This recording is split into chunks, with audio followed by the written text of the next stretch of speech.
Hey guys, Moltrap here doing another audio commentary.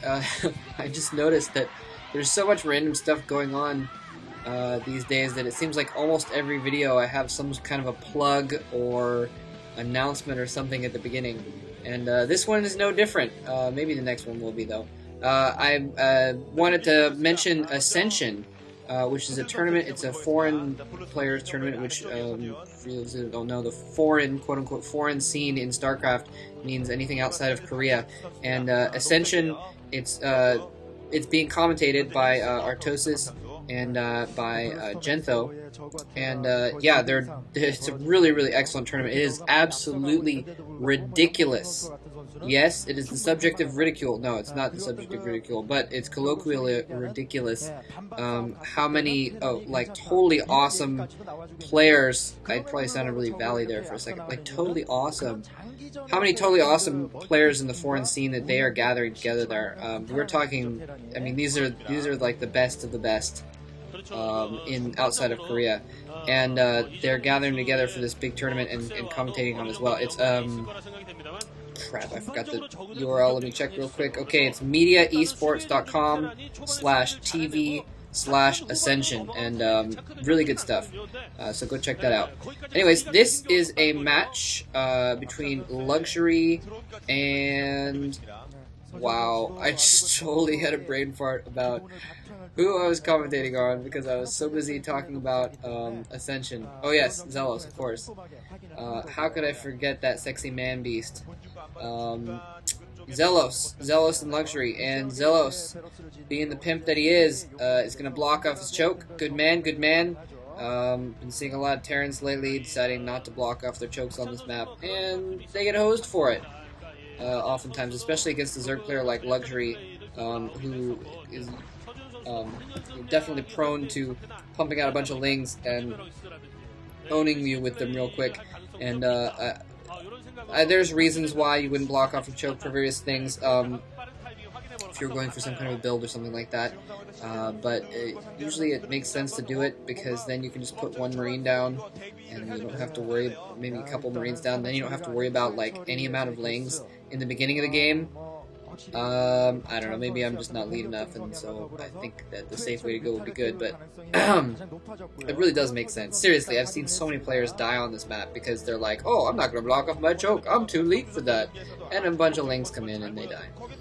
In any case, Luxury in the top right hand corner, Xellos in the bottom left hand corner. I've actually been a big fan of Xellos lately. He was a real huge player on the scene a few years ago. He started sucking balls, and he really should have been spending his time playing StarCraft instead of doing that. And so, yeah, it kind of got out of it for a while. And then he actually, what he did was really cool of him. I really like this guy. He, ooh, double barracks. So he is blocking off his door, and he's actually using a second barracks there to go for that as well. A little bit of a variation from the standard that we've been seeing lately. I don't know if you want to call it a standard or not, but the usual at the very least. We've been seeing a lot of Terran players. Wow, okay, command center going on as well, so that's good. A lot of Terran players just get the one racks, and then they just go straight into their command center after the one barracks.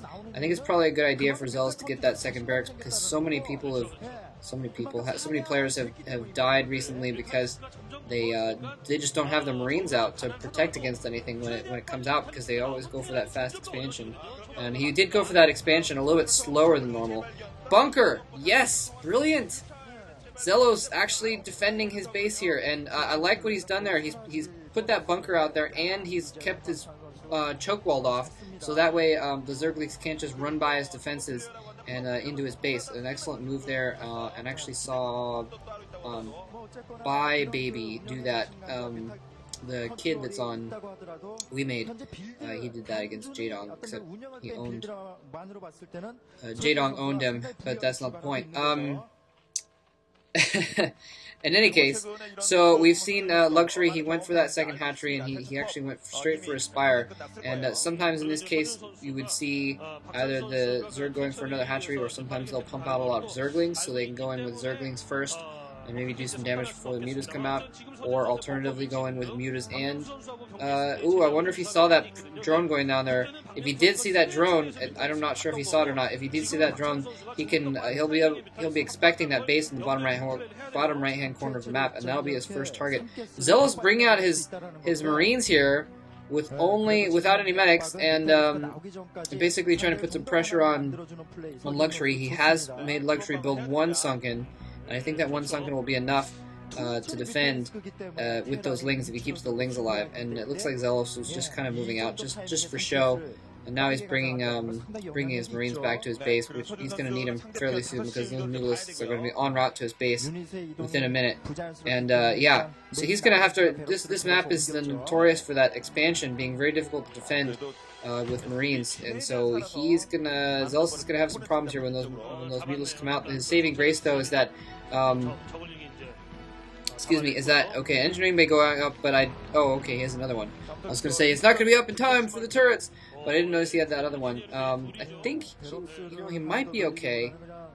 We'll have to see here. What I was going to say, the saving grace is that he only has the 2 hatcheries, so, he's not going to be able to put out a lot of Mutalisks, and he's put an evolution chamber up, so probably what we're going to see is he's probably, the fact that he's taking that 3rd gas in the bottom right-hand corner also means we're probably going to see, more of a long-term build going towards maybe Ultralisk or something like that.